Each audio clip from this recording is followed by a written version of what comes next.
Brews and Banter. Hi, Frank. I love you. Aw, you're so nice. First time. No, that's not the first time today. Yeah. Love me or Yvonne? Both, yes. Both. Ah, Yes. thank The you. answer is yes.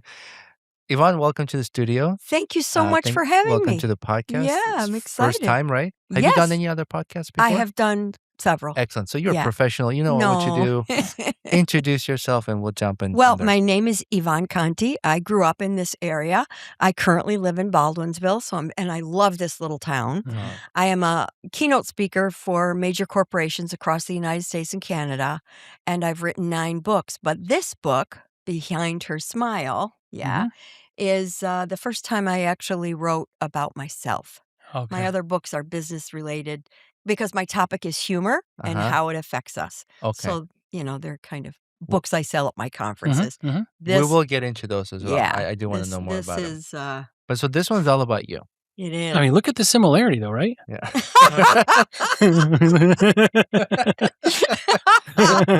Ooh, So, yeah, and it's from your childhood to present day. present day. Yes, it actually starts with my mother's childhood because I had a lot of friction with my mother growing up. I was a horrible child, Mhm. and it's because I didn't really understand what she was going through, and she kept it all inside. I didn't know until I was in my 50s what she had been going through. So that's Really? what this is about. What you put her through or No, Okay. no. Yeah, what so you were she- just like icing on that cake. Yeah, I made it worse, Yeah. and I hated myself for it. Sure. The book, if you had to put it in a nutshell, is about not judging people Mhm. because you don't know what they've been through, 100%. and being able to forgive others, but also to forgive yourself. Mm-hmm. Because I punished myself for how horrible I was as a kid. Yeah. And the funny thing was, she forgave me long before I had to forgive myself. Mm-hmm. It's interesting. my mom grew up with 4 sons. Oh boy, she had So- her hands full. Yeah. Yeah. And I was a jerk, yeah, for sure. Yeah. What was, he said. Yeah. I think I've gotten my mom mad to the point where her blood was probably boiling. Oh, well, I was terrible. I mean, I would say such horrible things to her that she would cry. Oh. Yeah. I was a horrible kid, but honestly, I was only horrible because I desperately wanted her to pay attention to me. I had a sister that was very sick. My father was an invalid. My mother was packed with stuff she had to do. But as a kid, I'm like, well, what about me? Right. Mhm. You're ignoring me because I'm healthy, Yeah, and you don't know responsibility when you're a kid that age, right? You wouldn't know all this outside No. stuff that adults are dealing with. No, Yeah. and really, she was dealing with a lot. Yeah. Do you have other siblings? I have 3 half brothers Okay. and 3 sisters. Okay. 2 of my brothers, 1 of my sisters have already passed, but Mm. yeah. Okay. And so growing up, can we say around what time? you- Okay, I was born in 51. Okay. Oh, he was like at you meant like 2 or 3 p.m., right? Yeah. 4:31. A twinkle in the eye. 4:31 Nice, p.m. yeah, Yeah, good. on a Thursday. On a So, Thursday. yeah, and then my mother, when she first held me, she had names picked out, but when she looked at me, she said none of those names are going to work. Mhm. So for 11 days, I had no name. They sent me home as Baby Conte. Mm. Yeah. No first name. No first name. And then she found my name. She was in a hair salon. And back in those days, they had these pictures of women with hairstyles. Mhm. And it would be the Jacqueline Lee. And the hairstyles okay. were all named. And this one hairstyle that she liked was named Yvonne Francine. She goes, well, that's a nice name. I was Okay. named after a hairstyle. Is your middle name Francine? Yeah. Is it really? Yeah. Okay. Yeah. Yvonne Yvonne Francine. okay. Yeah. So yeah, we can figure out how we want to talk about this, but do we want to talk about the email synopsis you kind of gave me, or do you want to You lead this. I'll follow. let me read this, all right? Okay. And then we dear, can you're just yeah. Okay. Well, I'll paraphrase. Yeah. That's fine. So it was an email that you sent. So we have pretty good memories, but there was a lot here. So I wanted to keep this so that we Okay. can kind of touch on some things. Okay. But basically we're talking about today, and then you're going to come here, and then the kind of overall synopsis here is that you were a product of the 60s. Yep. You ran away from home 3 times, Correct. and at age 14, you made it all the way to Terre Haute, right? Terre Haute, Indiana. Yeah, Terre Haute. Before you got arrested for hitchhiking. Yep. You were on your way to San Francisco. Yep. And Haight-Ashbury? Yeah, I was in New York for 3 months in a building that was condemned, and it was getting cold, and there was no heat. So Mhm. I thought, well, the only logical thing to do is hitchhike to Haight-Ashbury because it's nice and warm in San Francisco. Yeah, yeah. Of course, right. See, you're intelligent too, right? Yeah. You know, we don't put that in here, but we know you are. It's, you said you were expelled from a school you didn't even attend. That's true. Nottingham. I went to 12 different schools from K-12, and it took me 14 years for me to finally graduate. Yep. So you lived in a condemned building, you mentioned. Mhm. You survived panhandling, or survived while panhandling, right? That's how I Yep. survived, Yep. by begging. And then you decided to hitchhike to California. Yep. Through all that, you've had some children we'll talk about. Okay. You know, and there's some accolades here that you're proud of with them. Yeah, of course. And then in their local, or one of them is, right? One is, Yep. yeah. And then, you know, and then you already touched on sort of what the book's about and how you can Yeah. sort of, you know, you always see what you get, right? Yeah. Or And all of these stories are in the book. The thing of it is, this book has a serious there's a serious reason for that book, and it's to help people to learn to be forgiving and not to be so judgmental. And it took me 5 years to write it. And in those 5 years, I healed a part of me that was really, really broken. I used humor to hide that pain, and humor became my lifelong business, my career, and who I am and what I'm all about. It's interesting how that happened. But because I was a stand-up comic for 7 years before I became a speaker, it's funny. The book is funny. Sure. Even though it's serious stuff, there's a lot of laughs in there. Just before you said you were a stand-up comic, as you were saying the comedy, the laughter, Yeah. I thought of someone Who? that is a stand-up comedian, and I'm gonna bring it up later. Okay. And what she is doing with grief and comedy, Mm. and Yeah. I'll bring that up. Yeah. But let's just go back to when you were little and you ran away from home, Okay. and you ran away multiple times. I did. Well, the first time, What happened? Like, why? okay, I was in boarding school in Pennsylvania. First, they sent me there, try to straighten me out. It was an all-girls Catholic boarding school. And those things never work, by the way. No, they don't, because there's two kinds of girls in those schools. One are the girls that want to become a nun, and two, the girls that their mothers could not control. So I hooked up with the girls that their mothers could not control, and we used to sneak out the piano windows on the first floor, stick a book in there, and go down and goof off with the kids in town. But somebody closed the window and locked it, so we had to ring the doorbell. The nuns came, I got expelled. So my father comes to school. I forgot what you asked me. I think I got off track. Oh, why I ran away. Yeah. So one of the best friends I made there was Peggy O'Neill. And Peggy called me one time and she said, have you ever run away from home? And I said, well, no, but I'm open to anything. What do you want to do? She goes, I've always wanted to see New York. I said, okay, great. So she lived in Binghamton, and she took a bus to Syracuse and met me at the bus station, and we got on the bus and took the bus to New York City at 13. Back when it was normal. Well, I don't know if that was normal even back then, but we did, but we were so inexperienced, you know, and her parents owned a restaurant. She had one suitcase full of submarine sandwiches and chips and stuff like that. I had a guitar, and that was it, you know. We stayed at a YMCA, and we were afraid to leave the room, so we just counted yellow cabs, and then we went back the next day. So that was like the first excursion. And then one of my friends from Fayetteville had an abusive situation at home. And she called crying one day and said, look, I know you ran away before. Can you help me? I need to get out of here. And so I said, I don't know. It's the New York State Fair is coming up. I've never missed a fair, you know. And so we talked about it. She said, I'm leaving with you or without you. So the two of us went to New York. And we ended up in the Village, which back then, East 10th Street was where all the hippies were. And oh my goodness, I fell in love with this place. Music was on every corner, and people were sitting with their guitars, and there were free stores where you could go in and just try on clothes and walk out with them. It was just a wonderful place to be. And there were a lot of people that were a bit older than me, of course, and they were into politics, which I was not into at that time. And so I learned a lot. from them. They would stand up and talk about certain things that were important.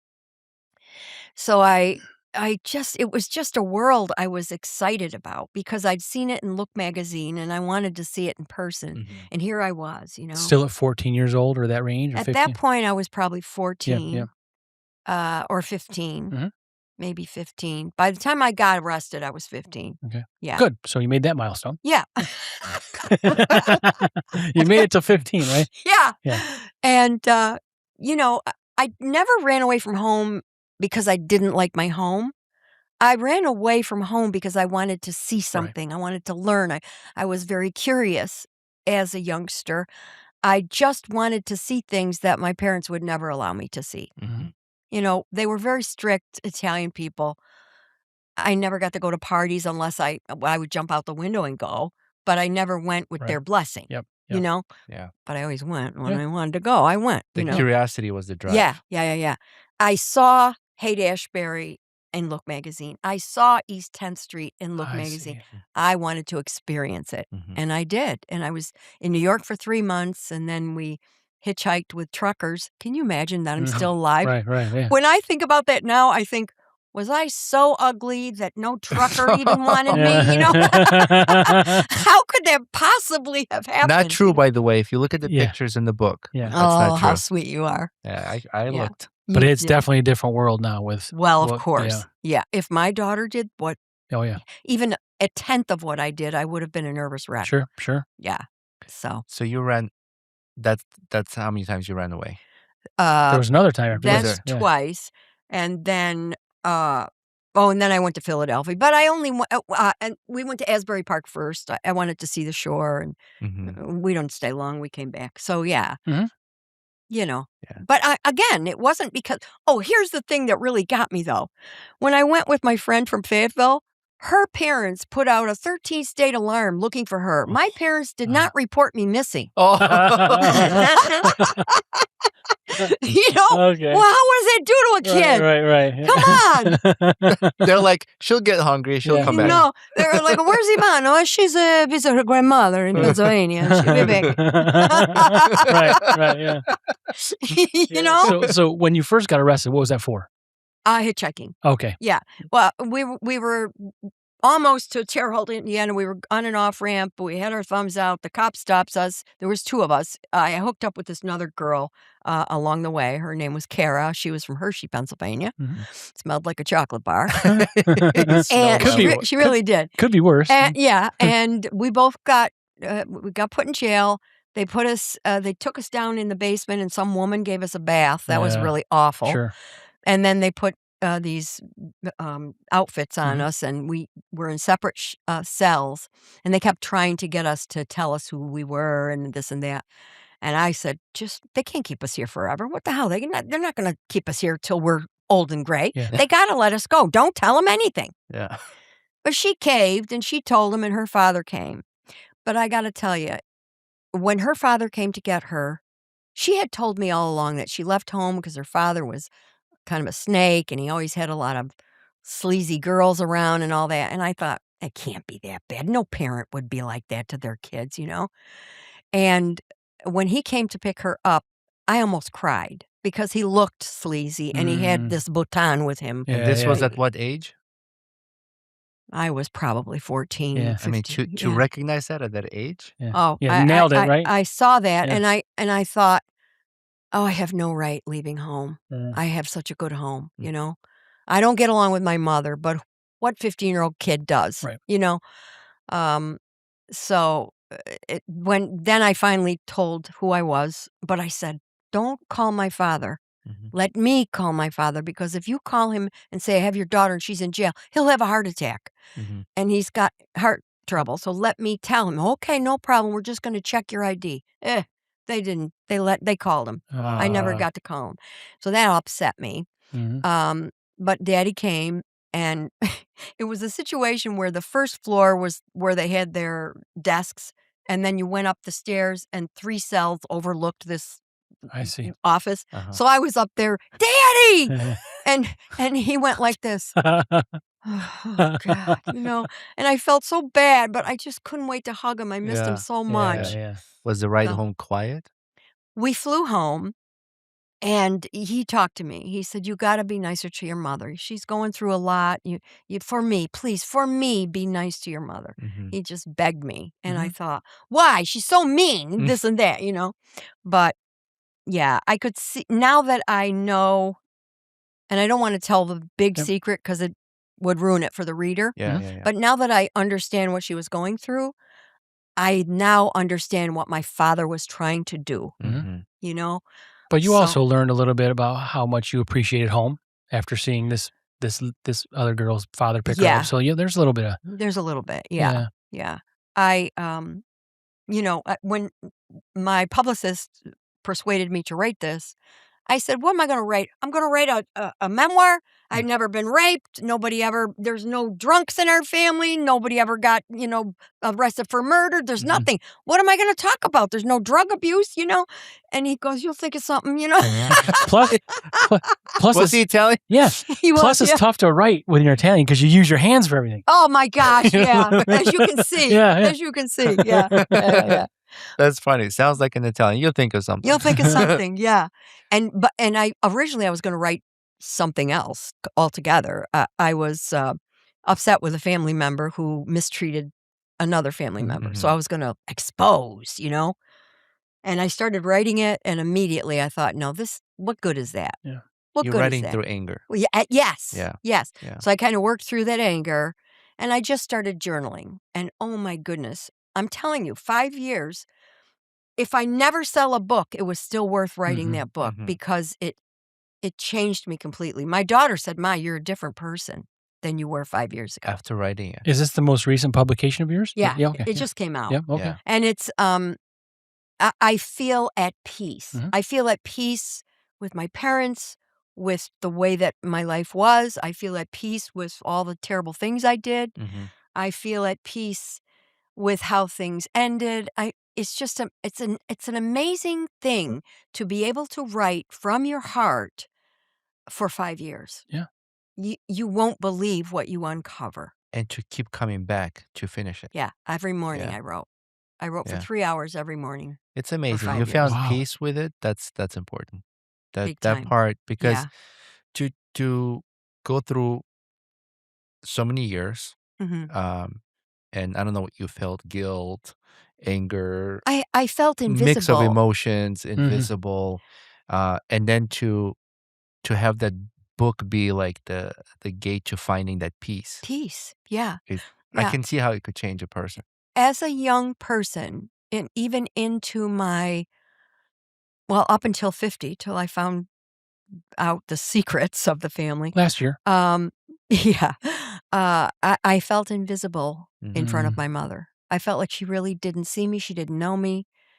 I felt invisible. Is your mom still around? My mom Yeah. passed away in 2019, and it Okay. was after I found out. Okay. But since she kept this secret and took it to the grave with her, Mhm. Mhm. I didn't feel it was my place to stir it up Sure. for her. Yep. And she was 94 when she passed, so what's the point, Mhm. Right, I right. didn't need to discuss it with her. I understood it Mhm. finally. Yeah. Yeah. So all I wanted to do once I found the truth was be good to my Right. mother. Right. And I feel like I was for And you don't know where she has been with it. So by bringing it back up, it would only yeah. upset her. Right. Yeah. And you already understood it anyway. Yeah. Right. Yeah. I didn't need to. But I found this pillow after I had finished the manuscript. I found this pillow in the store. It was around Mother's Day, and it said, "Mothers are like buttons. They hold everything together." And I bought the pillow because that is the truth. It was my mother who Mhm. held this family Mhm. together all those years. Mhm. I always admired my dad and thought he was the cat's meow, Mhm. and he was, but it was my mother who did the work behind the scenes and never got the credit. My Right. mom too. So And I never claimed it, never wanted it, right? never Yeah. did. Right. So I bought her this, and of course it was in a bag, and she goes, "Oh, what are you gonna make of this for me? I don't need a nothing." So I pull it out, and she reads it, and she goes, "Mothers are like buttons," and she went, Mhm. Aw. Yeah. Nice. and she looked at me, and I almost cried because I'm like, she gets it. Mhm. Yeah. She gets it that I know, Mhm. you know. Uh, Yes. like Oh, that's she great. realized. Yeah. Yeah. Gonna make me Yeah. cry. Stop it. I'm sorry. Say something funny, quick. Well, on the funny note, you mentioned you were a stand-up comedian. Yes. What did you choose that in No. a younger age, or that just No. happened? I was the comic Because of you've the. done like construction. I've done so much. Honestly, I think I've had more jobs than anyone. I can't Yeah. imagine another person that's had more jobs than me. Can I Ooh, do a small spoiler? tell me. Not Roman No, about the book. It's in a book, but I'm only going to describe a photo. There's a badass photo of you with a cigarette Oh, at a construction okay. site. Wait, are you Okay. sure it's a cigarette? Because Yeah. this was probably No, in the no, 70s. it's No, a it cigarette. was a Okay, cigarette. just Yeah. checking. Yeah. Did you want to show it? That's Or- pretty cool. Yeah. We can, let's see. Yeah.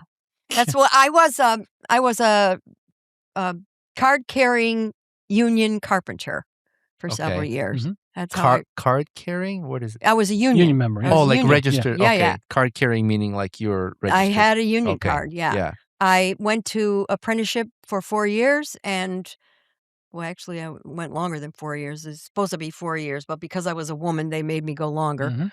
Really? Yeah, I was the first female carpenter in the state of Tennessee. I was living in Tennessee at the time. Oh, great. And then I transferred up when I got my card and came back to Syracuse. Mhm. I'm trying to find that photo. Sorry. Yeah. Want me to find it? Yeah, you probably know Yeah, better. I can find it. Okay, it's before. I saw it today. Yeah, I was yeah. looking at it. I was like kind of skim reading it. But I Probably. promise, by the way, that I will go back and read this entire book. Okay, Uh, I'd love. And I'm super, and I apologize. I haven't had a chance that's to all right. to It's read probably it better that before you you came. Yeah, But we'll take a photo. We'll put it up on yeah. but there's a photo right there. Roman's How cool is that? I know. I You probably know. got one of these too, right? Were What? you a carpenter? So I'm in the construction industry. Are you? What do Yeah. you do? So I have a remodeling construction business. Okay. A residential, commercial. I have Oh. a property management, and I'm a realtor. My goodness, and a podcaster. Yeah, this is for fun. This is for This fun. is the relief. So you're busy. This is our busy, cigarette. busy. This is That's what we do. After work, and I come here. Oh, Cigars. my We'll do God. cigars. Yeah. Well, this is Yeah. a good thing to But do. so you've done all sorts of. Give us 3 to 5 most exciting jobs you've done. Okay, being a speaker Mm-hmm. about comedy, about laughter and joy is the best thing I ever did in my life because I know people are going to walk out of there and they're going to think about their lives. It's sold under the guise, oh, you're going to laugh for an hour, and they do. Mm-hmm. But they walk out of there and they think about their families. They think about things that are important in life. And what makes us really happy people is not money, and it's not status, and it's not the biggest car, and it's not plastering things all over Facebook and all of that to look good. Mm-hmm. What makes a person truly happy inside is seeing their children and spending time with them and sitting down around the table and having dinner together and laughing together and enjoying a life together, building a life together. That's number one. Mm-hmm. And believe it or not, they pay me a lot of money to go say that to corporate groups, which you wouldn't think, Well, it's like laugh with a lesson, right? Well, but think about it. If you had to hire 5 people for your construction business, would you prefer to hire 10 people who have worked in the business and know the business really well, but they have miserable home lives? Or maybe 10 people that didn't really know too much, but they were trainable, but they were very happy people? Right. Yeah, we Come want on. someone happy because Yes. you can teach the skill. Exactly. Yeah. Exactly. But a miserable person Yeah. that does not know how to fill their heart with joy, Well, drains everybody else also. It Well, I does it. think why you're being hired for that is they are so caught up with their work and their focus and Yes. concentration is on making this money, being Mhm. productive, Yeah. making my boss happy, whatever. They forget that part of the life. they do. And they And need you to are be the reminder. they need to be reminded because happier people are just more productive. Yeah, right, exactly. Yeah. So, That's why people say, what you do for a living, love what you do for a living. yeah. You know, Yeah. have, My father told me that Yeah. years ago. He Yeah. said, when you decide to go to work, find something where you can see how what you do Mhm. helps someone else. Mhm. And then you'll find the job that Mhm. you love. And I've had a million different jobs, but Right. mostly the jobs I had were because I needed to support my children and I Mhm. didn't have an education. And so I was working minimum wage jobs all the time, and it was terrible. And I was in Tennessee, and I wanted to get out of there and come back home, but I had no money. And I was working at a Merle Norman cosmetics store as a makeup artist for rich people, painting their faces and making them spend all that money on nothing. Hey, this ain't going to help you, honey. Take a nap. That might help you. You're still going to wake up without that makeup on, right? Right. What you go to bed with is not what you wake up with. Yeah. Yeah, I was like, oh, honey, you look so nice. That color's so good on you. And then followed with a bless your heart. Oh, my God, bless your heart, This honey. isn't going to help you. Yeah, please. I can't. Anyway, that's me, Bonnie. What's wrong with you? So, but I wasn't, I still was short at the end of every month, and I had these 2 children, and so I was crying one day at work, and my boss at Merrill Norman said, I read something in the paper the other day about they're teaching women to be in construction, to be construction workers. I'm 5'2". At the time, I was like 105 pounds. Construction work, please, And she said, well, you can wave a flag. I said, oh, that's construction? She goes, yeah. She says, go down there. They pay you a certain amount. They paid $158 a week. I'll never forget it. Plus, you got food stamps and you got insurance. I hadn't had insurance in years. Yeah. So I'm like, oh my gosh. So I went down and I applied, but I went down in a business suit, all dolled up. And everybody in the room looked like they were ready to kill me. They looked like they might have a knife in their pocket. They looked terrible. What I realized was this was a program to get people off of welfare. I wasn't on welfare, but I could have been, So originally the lady said, well, you don't qualify. You're poor enough, but you went to beauty school. You can do hair. I go, oh no, I was terrible. I ruined people's hair. Yeah. I had to quit. I was awful. All my clients are bald. Oh, right. That's true. I was terrible. I mean, I would cut someone's hair and the hairdresser in the next one would go. So I had to give that up. But anyway, she said, you don't qualify. But then I went home and I was so depressed. The phone rang and it was this woman. And she said, we've lost your application. We'd like you to come in and reapply. And I said, what good would it do, honey? Remember, I didn't qualify. She goes, I know. Maybe you could leave that out next time. So I went back. I applied. I left it out. And she got me in the program. And I learned how to be a carpenter. And how long did you do that? That was a 9-month program where you worked with all of the trades. You learned about plumbing, about, electrical, all the different, everything. And then we were taught by union guys. And what we did is we went to a different place every day. Like we'd go to the YMCA and paint a wall. We'd go to the college and put a roof on a college, area. It was a boating thing, so every day that we went out to work, we went to different sites and hands-on learned. And then we chose a union to apply to. And I applied to the carpenters local because I thought I could learn to make furniture. What I learned how to do is hang sheetrock and pour concrete. Well, not build the forms for concrete for like found footers and stuff. For like bridges and stuff like that. So I never learned how to make furniture, but it got me. It was wonderful. I could send my kids to the doctors. I could get them That's important. Yeah, they could go to the dentist. It was a blessing. Just out of curiosity, being in the construction industry today on the job site, there's all kinds of ball busting going on. Oh, yeah. Was it like that back then as well? Okay. Let me just say this. Yeah. When I worked in Tennessee, they did horrible things to me. They took my jean jacket and they put a 2x4 through the sleeves and they put a numerous amount of nails in the 2x4s. It took me an hour, to get it off so I could go home and, that sort of thing. I had my lunch pail. They Hilti gunned it to the concrete. You know what a Hilti gun is? Yeah. They Hilti gunned it to the concrete and then put my food back in it. So when I went to pull it, I fell on my butt and they all, hey, they always went in my lunch and ate all my cookies and stuff like that. So they did a lot of really awful things, put like snakes in my toolbox and stuff like that. So I thought, I'm getting them. I don't You care. have to get them back. Because the Yeah. worst thing they did was, we were in a 10-story building in Chattanooga, Tennessee. We were building a TVA computer center, and I was on the 10th floor. They used to take the outhouse and set it up on the 10th floor. Mhm. And then they would take it down with a crane to clean it and all.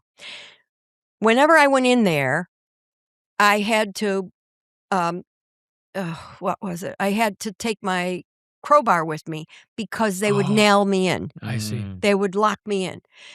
And so I always took it with me so I could get out. But this time, not only did they lock me in, they hooked it to the crane and took me off the building. Oh my gosh, yeah. I can't believe all these years later it still I'm upsets sorry. me. Well, that's That's very scary. dangerous. Yeah. That's scary. Well, not only that, I had mess on me Yeah. everywhere. It was terrible. And so when I went home that day, I said to my neighbor, I said, I can't go back. Yeah. I can't deal with this anymore. I just can't. And she said, oh, yes, you can. She said, we're going to make sure they understand who they're messing with. So that night, we baked 2 great big huge sheet cakes, chocolate cakes, Mhm. filled with chocolate X-Lax. Mhm. They had to close the job Yeah. the next day. Mhm. I was thinking Good about for this. you. You're talking about your lunch pail. I would have completely filled it with used feminine products. Oh, yeah. Gosh. Exactly. I mean, you got to give it back to them You because do. they're never going to stop. But you see, at that time in my life, Yeah. I was just, I know you needed it too. Yeah. I needed it desperately, but I was also shy. People don't understand, because I'm a speaker, because I was a comedian, because I ran away and did all these other, they don't think of me as shy. Yeah. But I did not speak up for myself a lot back Mhm. then. Mhm. You know, I used comedy as a way to connect with people because I didn't know how to connect with them Mhm. any other way. Mhm. So, But you found a way, right? yeah. Yeah, at least you found a way. Now, Yeah. Well, yeah, that was the way. Yeah. That was the way. Yeah. I will say my mother used to, like, we would watch Ed Sullivan and stuff like that, and after it was turned off, I would imitate everyone that was on the, Eddie, kiss me goodnight, all kinds of stuff, and my mother just loved it. She Mhm. loved it. Yeah. So the only thing I could do to get her attention was be funny. Yeah. That's why it Mhm. started that way. But you asked me how I became a comedian. And I didn't mean to upset you, by the way. Oh, I didn't it's realize okay. I've never how talked bad. about that. Okay. And I didn't put that in the book. Isn't that Okay. funny? I didn't put Well, it. we got I more should've. moonshine if you need it.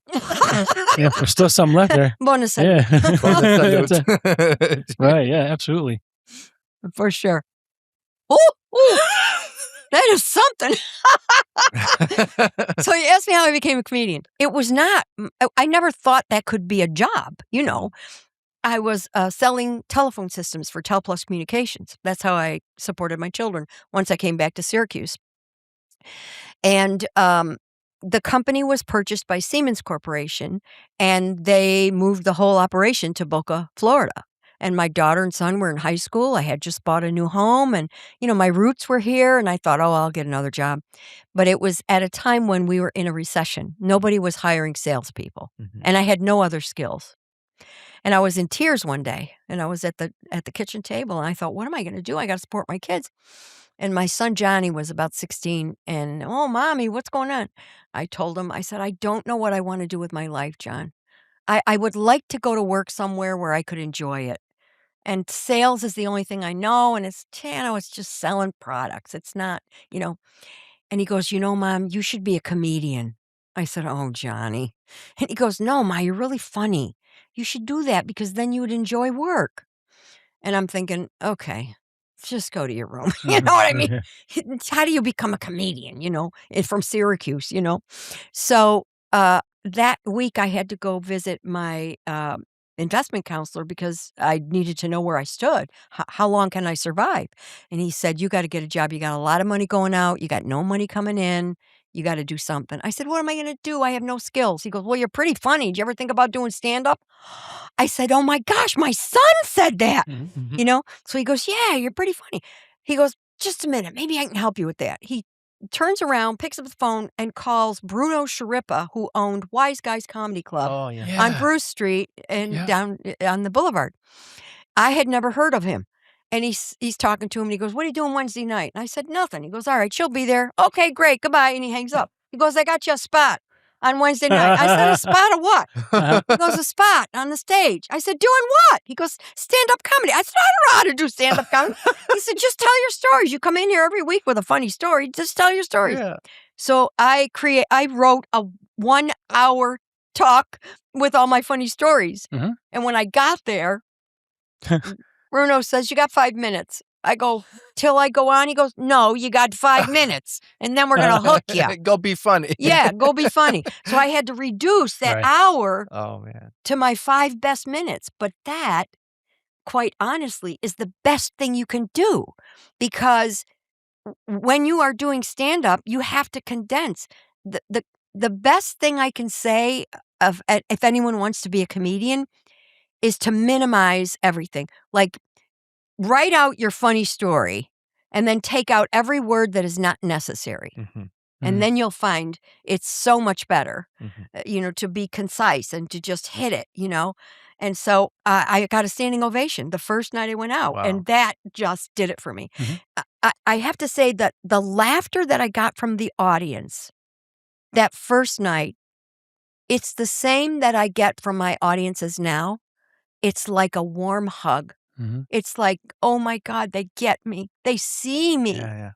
They understand me. But it also brings back some of what you experienced with your mom. It's all from my childhood. Yep. Why, It is. Why I wanted to bring this entire conversation to this point is I mentioned earlier the whole like bringing comedy into life, to putting light to things, right? And Yeah. I mentioned someone. So you know who Jessime Peluso is? I don't. Okay, so Jessime Peluso. she's a stand-up comedian from Syracuse Sounds area. like an Italian last name to She me. is. Yeah. Yeah. I Peluso. think she is, yeah. Oh, yeah. And so I saw her live here Okay. in Syracuse, and she is so funny. She is so like animated. But she's got and- roots here, right? She wasn't just visiting. Yeah. She's, No, she's from here. She's from here. She's from here. Okay. She lives California now. Oh, wow. I think so, and some of her comedy. So she also has a podcast, Mhm. and she supports this organization that's run by Seth Rogen. It's called Hilarity for Charity, or Charity for Hilarity. I know You're familiar? Yeah. It has something to do with dementia, Yeah. Alzheimer's. Yeah. Yes.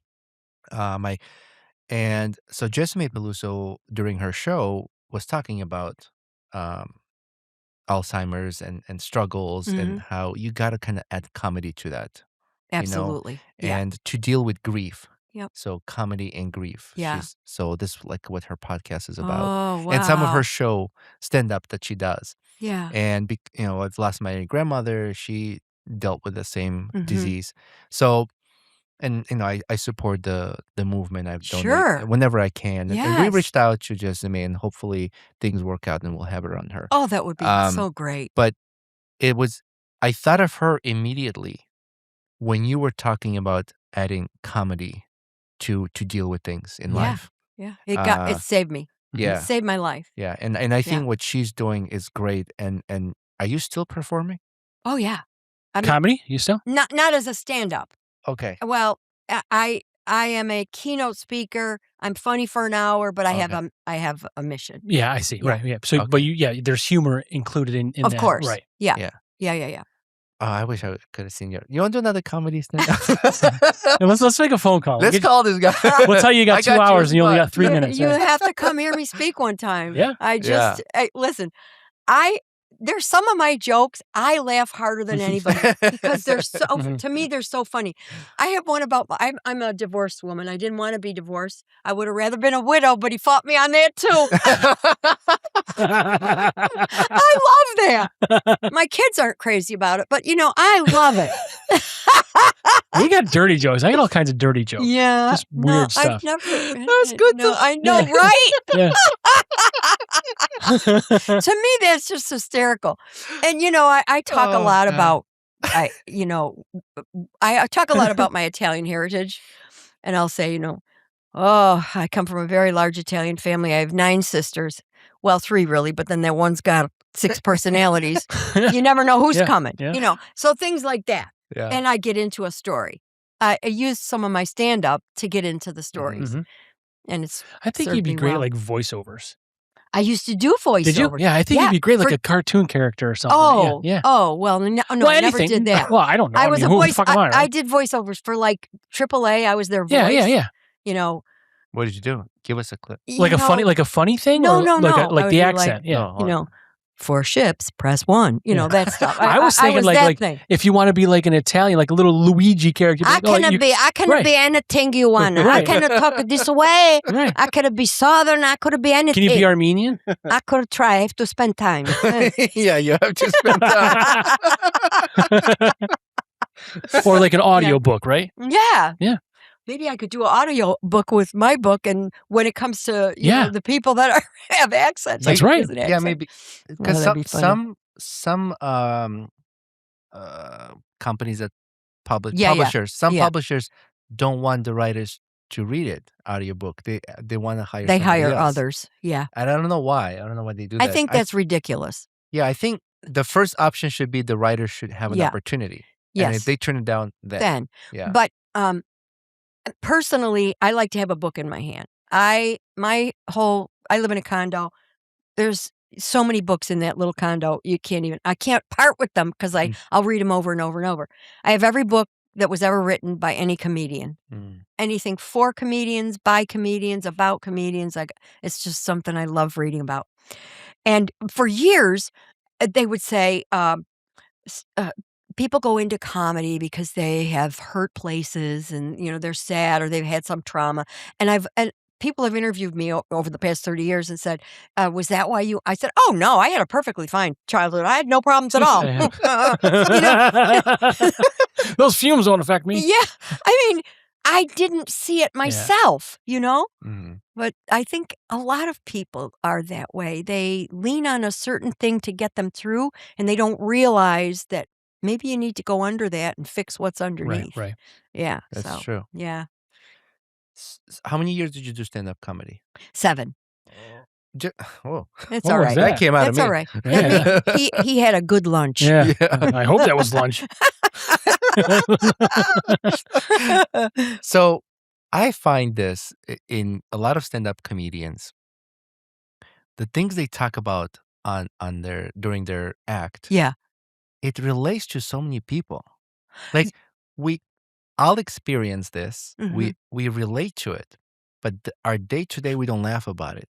But when it's talked about on stage, we connect and we're like, it's true, it's funny, and we laugh about it. Yes, and that's the beauty of it because you might be going through life and experiencing these things and it just depresses you or it just gets you down. But when a comic gets up there and talks about it, you're like, I'm not alone. Yeah. Somebody else is dealing with this other too. Other people feel the same way, see the things. Now, I talked primarily about family. My whole bit was that's never ending. It was either my kids or my grandparents or, you know, I have this one story and all of my stories are true. That's the part that, you know, first of all, okay.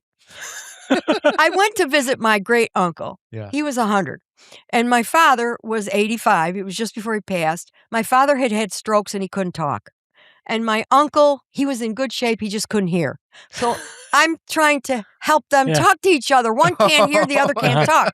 And so, you know, we're doing fine. When I went to get my father out of the chair, he had some issues with his legs and I had to put my feet by his shoes and go 1, 2, 3 and pull him up. When I pulled him up, he let gas go so loud, factories were closing. It was so loud. And I dropped him, and my uncle said, somebody get the phone.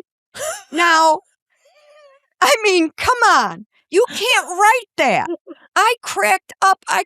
So I just couldn't believe it. The gas was supposed to give you a little boost. Yeah, somebody get the phone.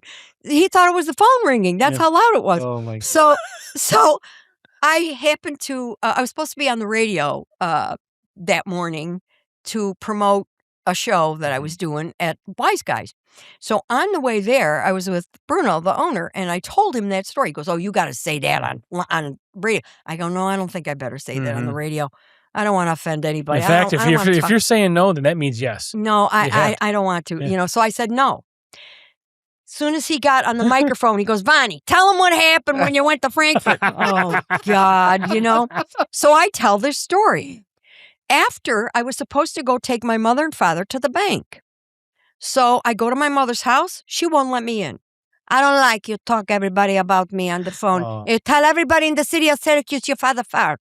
It's no good. I go, Ma, come on, let me in. No, and no more, because every time you come, you tell a story about it. I don't like. So finally she lets me in, and I take them to the bank. My mother gets all dolled up so she can sit in the back seat.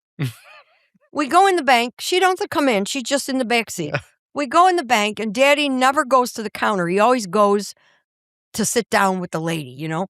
So we sit down. As we come in, all the ladies in the bank are like, hey, I heard you on the radio this morning. Hi, Mr. Conte, you know? And they're all laughing. And my father's, hey, how you doing?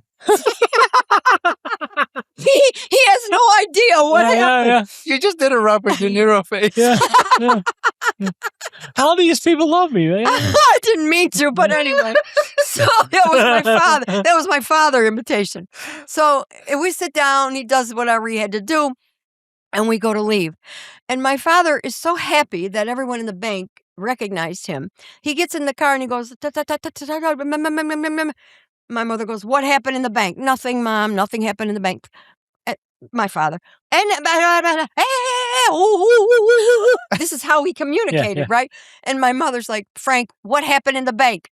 I go, nothing happened in the bank, Mom. The ladies just were saying hello. And so he kept on, and finally I had to tell her. She goes, oh, Frank, now you can never go in that bank again. They all know you farted and blah, blah, blah. I mean, it was so ridiculous. It went on for like weeks that she was mad at me about that. Oh, my God. You'd be like, Ma, you're famous now. I know. I said, Ma, it's natural. Everybody farts. She goes, I don't fart. I know that. No, never. Frank's fart, believe me. Frank's know how to fart. Oh, well, my father ate hot peppers by the gallon. Yeah. All right. Yeah, He was a machine. Yeah. Oh, it was his job. Not only he farted, it affected you. Yeah, really.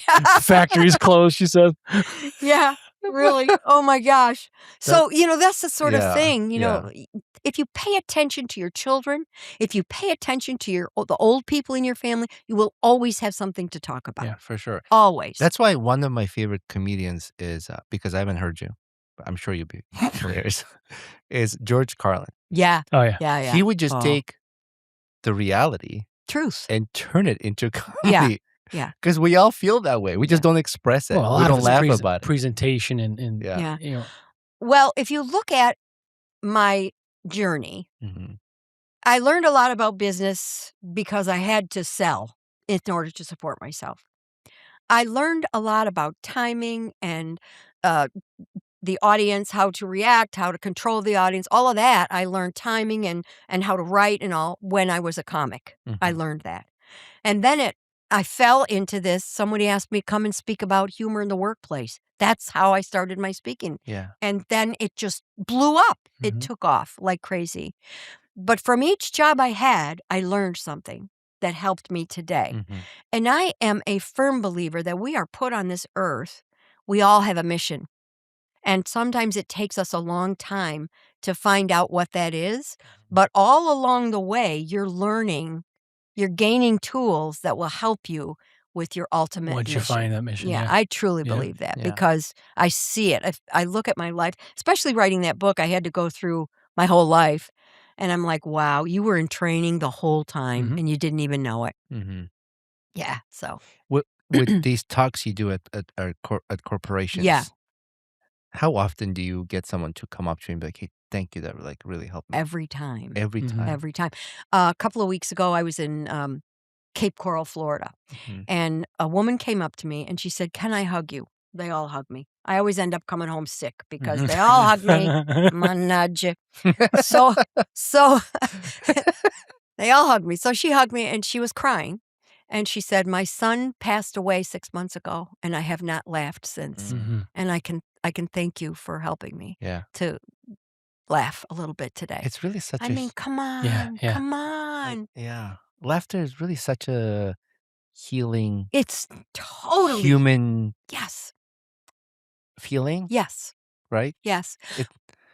When you're going through something, if you can find something to laugh about or even just smile about, it strengthens you. to get through. There's something in our brain, and it helps with our endorphins and all of that stuff.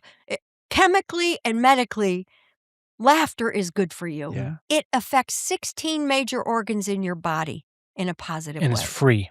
And it's free. Yeah. Yeah. Yep. And it's free. Unless you hire me, then you pay the big bucks. so yeah, your comedy's based on family, Yeah. things like that. But Yeah. you also, you talked about your kids a little bit. So you're a proud mama.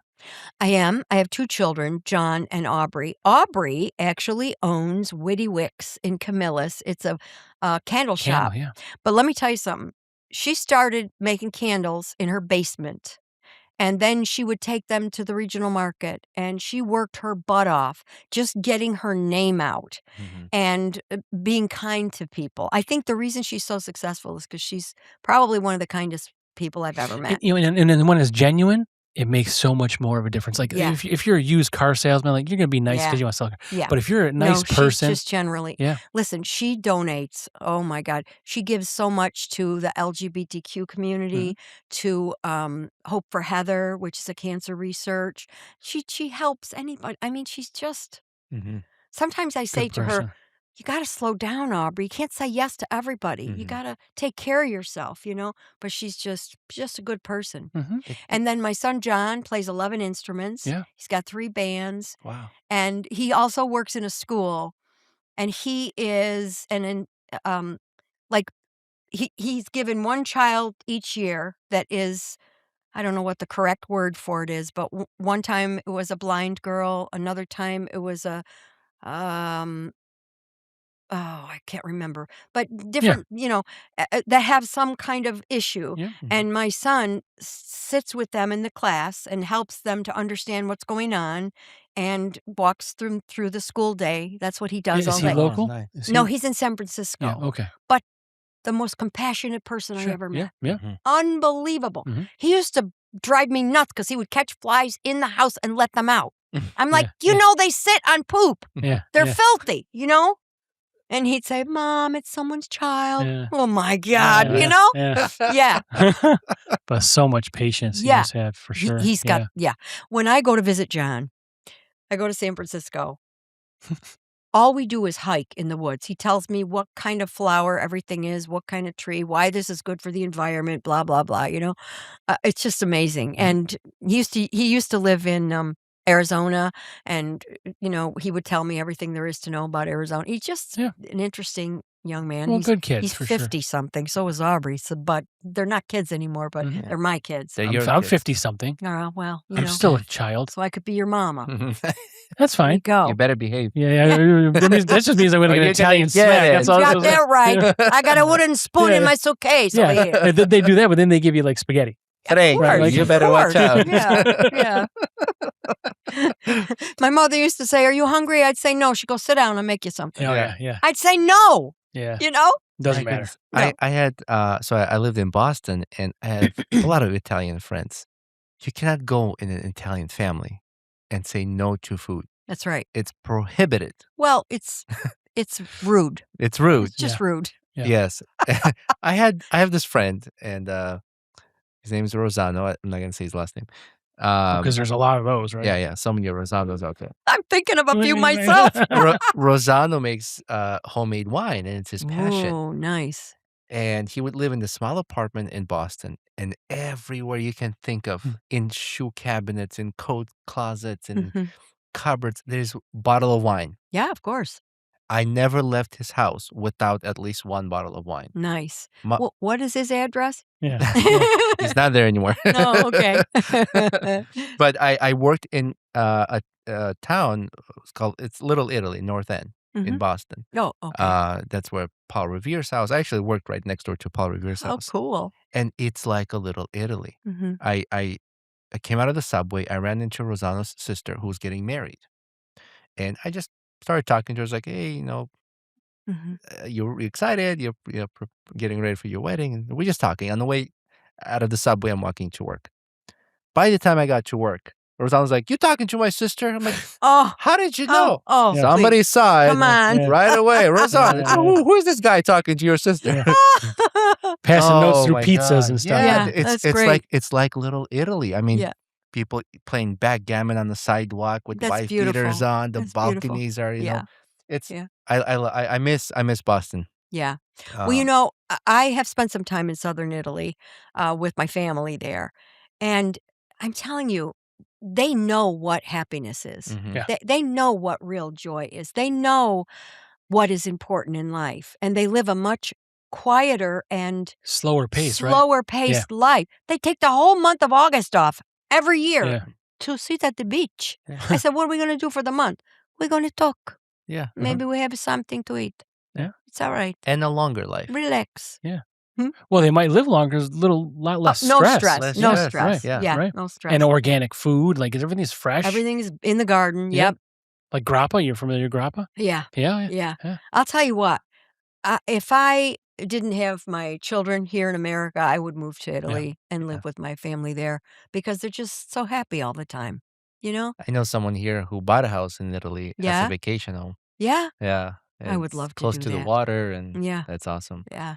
Um, everybody should, if you can, experience Europe. Oh, Go yeah. Italy, Greece, Absolutely. whatever. Just experience, Yep. travel, see the world. I was telling you, my father-in-law, right from Italy, and he had a little house in the mountains with a thatch roof, built into Beautiful. like a little Yeah. stream. Like the water in their Mhm. house was a running stream. Yeah. And like all these kids, but it was like Mhm. it was a house smaller than this room right here. Yeah.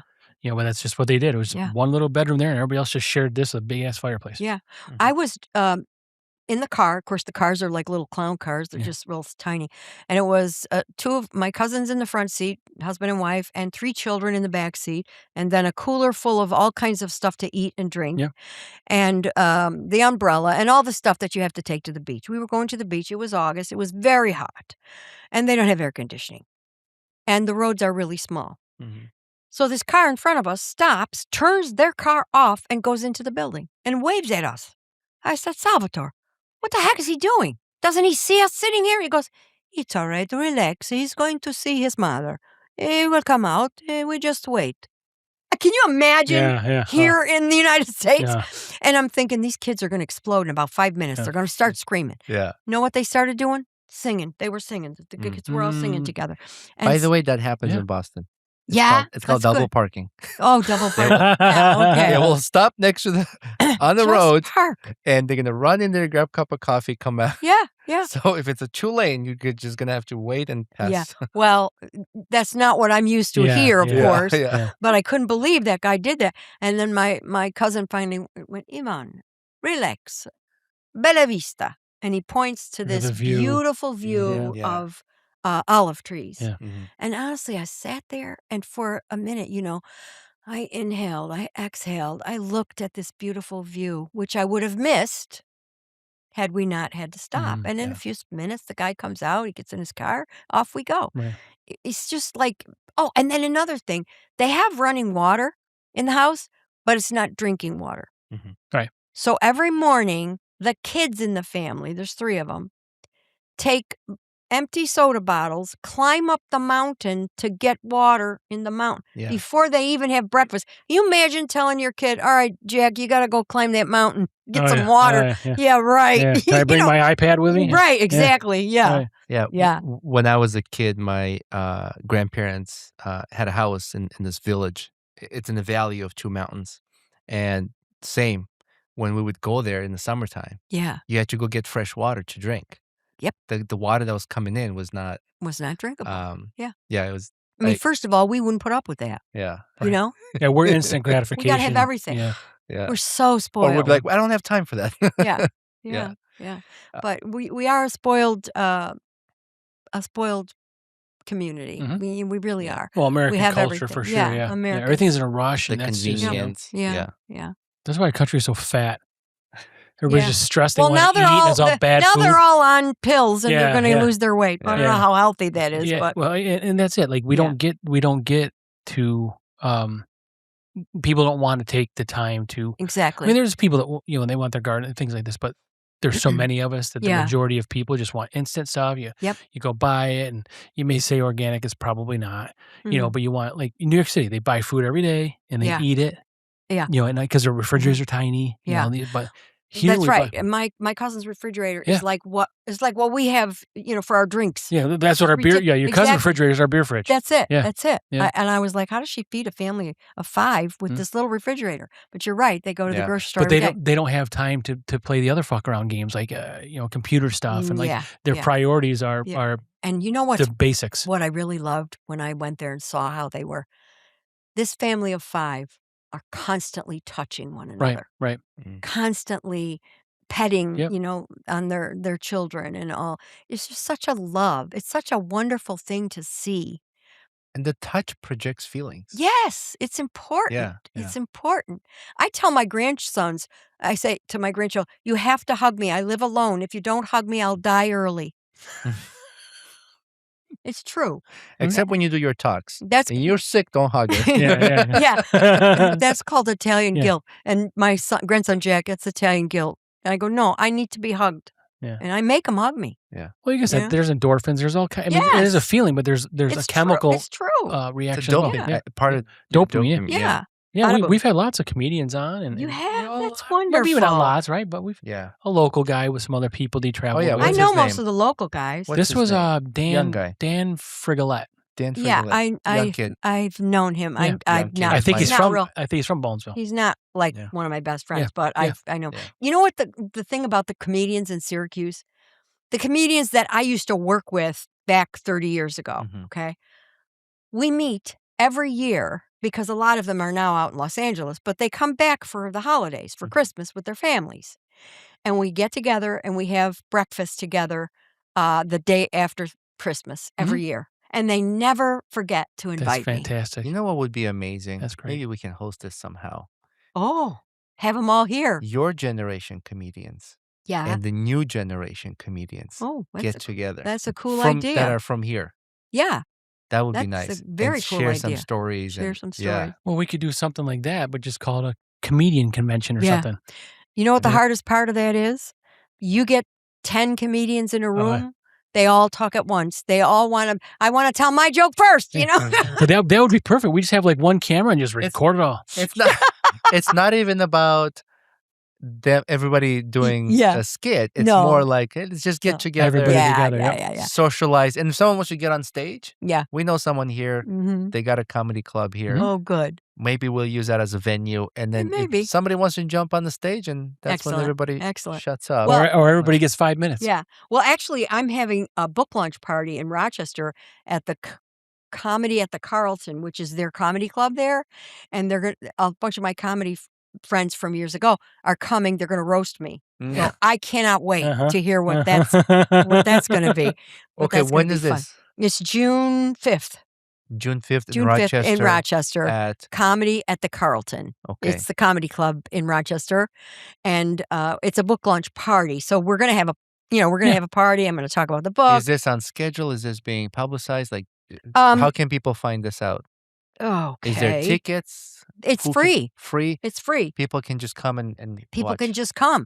If they're in the Rochester area or if they want to travel to Rochester, I'd love to have anybody come. Mhm. Basically, what's going to happen is, you go to the bar, you get a drink. If you want to order food, you can order food. We're going to mingle. We're going to laugh. I'm going to do a 20-minute talk about the book, which starts funny and has some funny in it. And then the guys are going to roast me, Mhm. and then we'll do a book signing. So I Yeah. love it. That's Yeah. great. fun. Yeah. Great. And you got other things coming up as well? I do. Okay. So June 2nd, I'll be on TV in Rochester. It's called Wham TV, Channel Mhm. 13, Oh, the no. morning show. And then the 5th will be the Comedy Club. June 27th, I'll be in Edmiston, New York, at the Edmiston Library. July 11th, I'll be here in Liverpool at the Liverpool Lit Lounge. I'm not sure. It's like a bookstore. It's a Okay. new bookstore. Mhm. And I'll be there. And then, let's see, July 23rd, I'm going to be right here in Baldwinsville at the library. Nice. I'm going to do a 30-minute speech that's funny Mhm. about the book, and then a Q&A, and then a book sale. So Okay, yeah, I got a perfect. lot going on Yeah, right now. yeah. Excellent. Yeah, and that's only Yeah. not even to the end of June yet. Yeah. Yeah. All these dates will be in the description. We'll take a Okay. picture of Check it this out. and we can Yeah. kind of tag people too. Okay, yeah. that's fine. Yeah. Yeah, And excellent. I just heard after my bathroom break. Well, I'm glad you went to the bathroom for that Yeah. break. Yeah, yeah. That's Yeah. good. Thank you for that. You smell like a chocolate bar, like this friend. You didn't give me a bathroom babe. I'm 74 years old. I have to go all the time. Why didn't you tell me? What's the matter for you? It would be funny, like, it's too late. Yeah. What's done is done. Let's move on. Smart ass. Yeah. Oh my gosh. See, you never know here. No. I'll tell you one thing. It's a lot of fun. Yeah. I've been on same some. with you. Yeah. I've been on some podcasts that I have to keep them going because they don't ask any questions. Nothing. Yeah. I'm like, what the heck? No, we're really good idiots. You're good. You're good. Yeah. We you're like good. to have Keep people going. have fun, for sure. You have a podcast, I've learned. Yeah, I did too just a few minutes ago. Can I share that really quick? Yeah, go ahead. What's his name? It's called John Gabriel. He's in Atlanta. So I hear that Yvonne has a podcast and they've been recording. Well, Roman, you were going to poop. Said, we were going to poop. No, I wasn't. And I said, well, what's the name of the podcast? She goes, I have to find out. I had to call my co-host. Got on the phone. She goes, Johnny, what's our podcast? What's the name of our podcast? It's called The Functional Workplace. It's funny because we're funny. We're two funny people. John Gabriel is a dear friend of mine who I worked with at Tel Plus Communications back in the 80s. That's how long we've known each other. And he moved to Atlanta for a job, and he's been in the industry for years and years and years. And we just started talking one day, and I said, people just need to relax. They need to understand how to create a corporation where people want to come to work. And he goes, yeah, that's a big thing, So we just started talking about it, and, we decided the types of people that we want on our podcast and what we want them to talk about, and learn from them, and them learn from us. And so far, we've recorded 5 people, and they're all every one of them was good. We've had guests all of them. We did. Okay. We had guests in all 4. We did 5 podcasts. We have not aired them yet because we want to get the website up and get it running. And you're doing it the right way. Yeah, and make sure we know what we're doing before. Yeah. No, that's good. But we talk once every day. It's up, once your first one's out, let us know. I will. Thank you. Well, she'll have to call John first to see. I'll have to find. Yeah, I'll have to call John. Ask him who did we have on? I don't remember. But sometime maybe in July, you suspect. Yeah. No, okay. When did you start? Weeks. Well, we started researching about this maybe 5 months ago. And I kept going, and I was so busy with the book, and I'd have to say, John, okay, we've been talking about it for months. How about we each write the name of 5 people we'd like to have on? I mean, that's how we had to do it, and what they do for a living and why we want them on. So I'd give them assignments to get it done, otherwise we'd still be talking about it. So, then I said, how about we record 5? Let's see if we could record 5. So that's what what's I think 7 is the number? They say most podcasts they drop out by 7, 10 episodes. Really? By the 7th episode. Yeah. But when did you guys start? When did you record your first one? Like 3 months ago or 3 weeks ago? Oh gosh, maybe 2 months ago we started, and we did, a couple of them a week, and then I said we can't, we can keep doing this, but it's better to get the website up and get a place for us to show it, Yeah. So then we started working on that, and then the book. I had to go to Florida for a week and work, and So you can host, you can put all your podcasts on a website. Yeah. Right. But you should also have a hosting platform. Yeah. You don't have to have both, but you should have the hosting platform. Yeah, I mean the hosting platform is nice because that goes everywhere. You upload to one place, and then they push it through all these different channels. Well, I know that we have a YouTube channel that we're putting it on. Yeah. That's good. Yeah. But I said to him, let's look into what it costs to actually be, I have that little microphone on my computer, and you press it and you see all these podcasts. I don't know what the heck I'm doing. Yeah. But I don't know if you. Well, that would be like a Buzzsprout or something pushes that out, right? Like Apple Podcasts, all those things. Like Apple or something. You get a hosting platform. It's $15 a month, maybe. Really, that's it. They're all different. Yeah. Okay. Yeah. We'll look into that for sure. Yeah. But then you upload it to that, and it sends it to everywhere. 30 or 50, whatever you pick. And it goes around the world. That's wonderful. Yeah. Yeah. Well, I need to go around the world. Yeah. Yeah. You should go around the world. Are missing out. That's right. If you physically can't, your voice will. In fact, you have to. I think Yeah. you bring something people need. Thank Yeah, you. yeah. Thank you. I Yvonne, think is there so too. anything else we need to highlight from the book? We don't want to, Where can people get it? Oh, okay. It's available anywhere books are sold. So, Amazon, it's available. That's where Barnes this and one came from, Noble, yeah. all the platforms that sell books. Mhm. If they don't have it, and any bookstore, if it's not in the bookstore, they can order it. Mhm. Mhm. You know, Yeah. which that's the beauty of working with a good publisher. Yeah, You yeah. know, I'm so looking forward to reading this book, and we will include links for people to click to go and buy the book. We'll include information on the dates yeah. of what's coming I'll up. send you the Okay, if you wanna dates. send Yeah, that, yeah. Yeah, so you can. But honestly, if it's a person that's local, I would love to see you. I would love to shake your hand. I Yeah. would Yeah. like to see what you think of the book afterwards. I want to know these things. So I'd prefer them to come to one of my events so I could know who they are. Yeah, yeah. You Mhm. can hear the Yeah. feedback, yeah. Yeah. Yeah. I love I'm meeting gonna people. check those dates with my calendar, and Okay. hopefully I could at least attend to some of them. That'd be great. That'd be great. I don't think she wants to see it probably more than once, but Fuck you, Frank. yeah, it happens. It happens. But you know what? Oh, We'll see what's happening June 23rd because that's I that's feel like All right. that's here in Yeah, I Beeville. have a that's new here in friend Beeville. now. Like I want to hang out. I want to see like But again, she may not want to hang out with you. that's No, fine. That's not what she said. listen. That's Are not what you she did say, Are yeah. you both married? Because I might Yeah. want to introduce you to my daughter. No, we're Yeah, both we're married. Oh, that's Not to all each right. other though. No, okay. I thought Not maybe yet, the not way yet. you are to each other, I Not was kind of yet. thinking maybe. Yeah. There's Most some- people get confused Okay. with that. It's early in the year. We got time. No. But yeah, we'll see Oh, what's happening. We'll Yeah. post all these links and Wonderful. same for this. And Thank you. well, thank you. I've had a Absolutely. blast. Well, I'm glad you're local. And I I mean, can't you. wait to tell others about I it hope you come because back. this is Thank you. great. or maybe Yeah. we hope we Really see you is. there too. Yeah, Yeah. I'm planning on come, going. come to Yeah, June 13th event I'm for sure. planning on it. That'll be Um, great.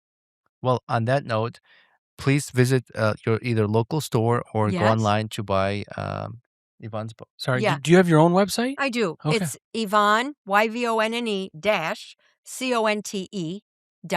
Okay. Yvonne That will Conte.com. also be in the description. You can go there and Okay. buy it from there, correct? Yes, you can. Mhm. Okay, perfect. Yeah. Please do that. Support us. And I'm sure it's a good read. I'm looking forward to it. Same.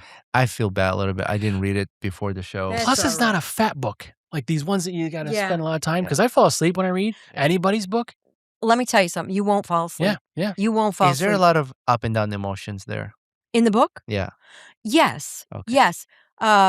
When you first start reading that book, the first chapter is about my mother and what she went through as a child and things I didn't know So the about. spoilers in the front. No. Okay. No. What she went through as a child. Mhm. My mother was a singer. She was a beautiful vocalist, Mm. and she sang for the Harry James Orchestra, which you probably don't know who that is, but he was No. famous back in the 40s. Mhm. And there was a heartbreak that happened there that I never knew about, Yeah. And so, anyway. Some we'll get into books, it, yeah. some books send me through this emotional roller coaster. One book I read was, and this was a while back, but I still remember till this day. I feel like there were some life lessons from there. It was Yeah. 3 Weeks with My Brother by Nicholas Sparks. Oh, yes. Have you read that one? I have not read it, but I want to. Yeah. Send me through emotions. Yeah. It was like Yeah. back in time, present, back in time, present. Oh, It was, mine isn't. Mine's from yeah. number 1 to number But it 10. was I mean, their, yeah. their Yeah, right. childhood Chronological. to present time of Yes. him and his brother spending 3 weeks traveling around the world. Oh, But great book. Yeah. Great book. yeah. Well written. Very good. But some books do that. Right? Yes. Like they'll send you through these emotions. Yeah, So I'm yeah, looking yeah. forward to that. Well, most people have told me I could not put it down. I read it in 2 days. Oh, nice. And they'll say, I cried, I laughed. Yeah. It's just, I yeah. like that. Good. So here's the thing. If you're writing, if you're speaking, if you're doing stand-up, if you're singing, if you can make a person feel something, Mhm. you'll be successful. You're successful. I That's feel, great. I feel pretty blessed. That's Yeah. great. Thanks, guys. Perfectly said towards the end. Well, Yvonne, thank you so much. Oh, no, thank you. This was a pleasure. Yeah, I Like had I a said, I feel blast. like I have a friend, a new friend, and we're gonna see you around. Absolutely. You know, hopefully gonna come and see some of your events. Wonderful. And we encourage others to definitely do that as well. Mm-hmm. We want to say thank you to all of our listeners for following us. If you please could go to BrewsNBanterstore.com. All the merchandise you buy from us is going back to this show. And Wonderful. it brings people like Yvonne back Yeah. and allows us to also go to those who can't come to the studio. We go and record remotely. So that's how much effort we put and how much money we put back into the podcast. We want to say thank you to all of our listeners, followers on social media, podcasts. We want to say thank you to Hopped Up Network for hosting our podcast, sponsors, Apex Property Management, FM Realty Group, and Eastwood Brewing Company for sponsoring this episode. And Right. also Drink New York Craft. Drink New York Craft for And sure. there's a discount code, drinknewyorkcraft.com, and it's brews the ampersand banter. Yeah, you'll get a 10% off your purchase if you use the discount code. And an announcement during the That's good. So Yvonne is having some authentic moonshine. Yes. Yeah. And an announcement, if you haven't had a chance yet, you can find our beer that we are collaborating with Underground Beer Lab, UBL Brewing Company. And we have 2 beers, Hefeweizen and Session IPA. So step out their brewery and try out our beer. We really appreciate that. Yes, you should do that, but we should make sure that it's going to be there first, because it may not. After June 13th. That's right. Unless we run out at our event. So June 13th at our event or after, right? That's Okay. correct. Yeah. And the name of the book is Beneath Her Smile. I don't even know if we said Yes. that. Yeah. If we did. No, here, good. Yeah. and this will okay. also be posted. You'll see it on the podcast. Wonderful. Thanks, Yvonne, guys. thank you. Thank you very much. I had a blast. Thank We you, did. everybody. Bye. Bye.